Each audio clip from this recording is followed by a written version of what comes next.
Hey, welcome. So, today we're going to talk about something that's way more than just a lesson plan.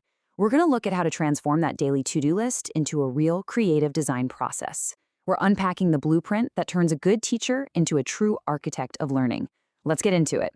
All right, so let's just jump right in with this question.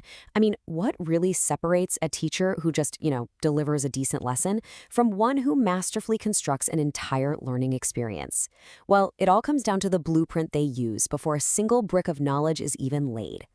And that blueprint, it actually has a name, Competency C3.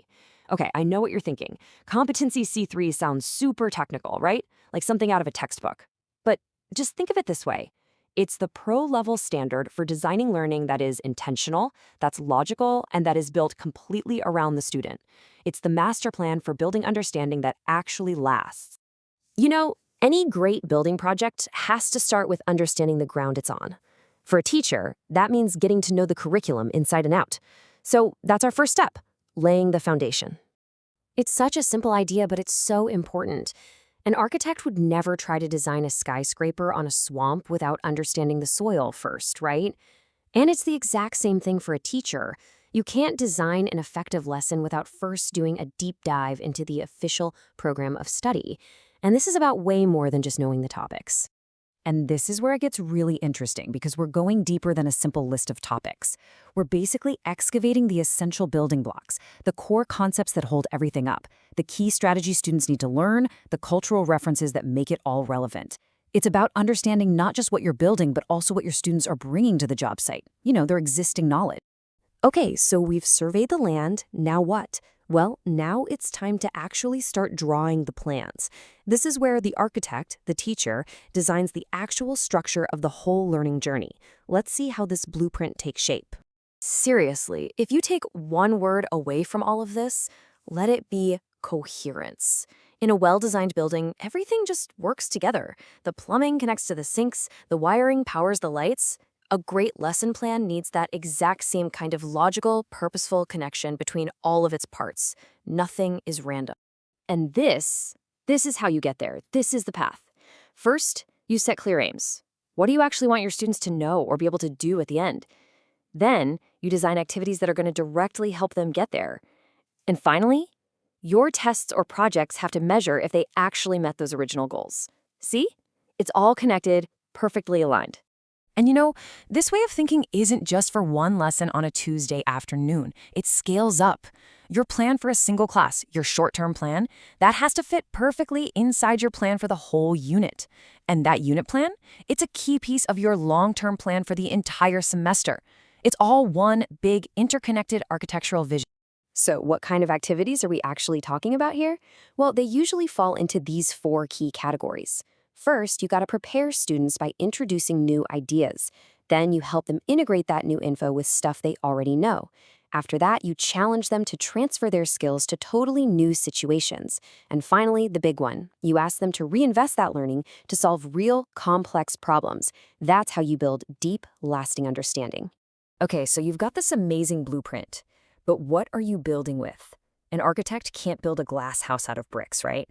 Well, in teaching, our most important building materials are our students. So let's look at how we account for them.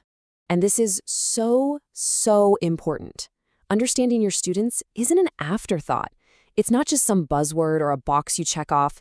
It is a fundamental core part of the design process from the very beginning. The diversity in your classroom is what tells you which instructional materials and strategies you need to choose.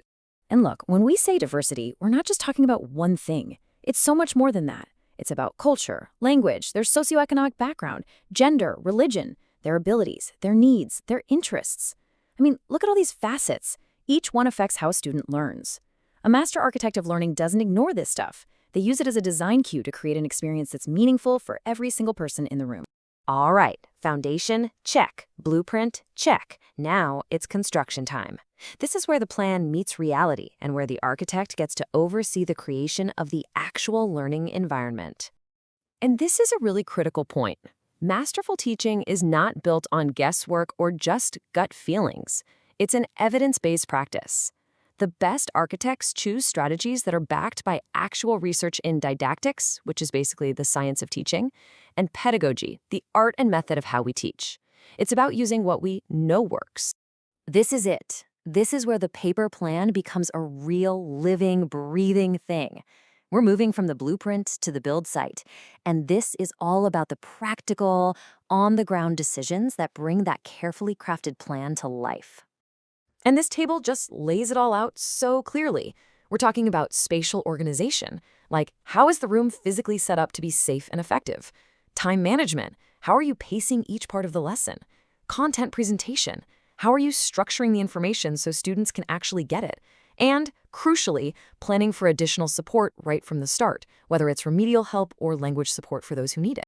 So, when you put it all together, what does it all mean?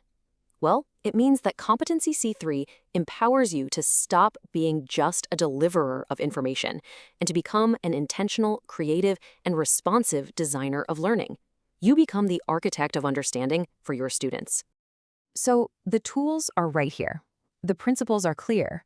The only question left is the one we'll end on today. Your blueprint is ready. What will you build?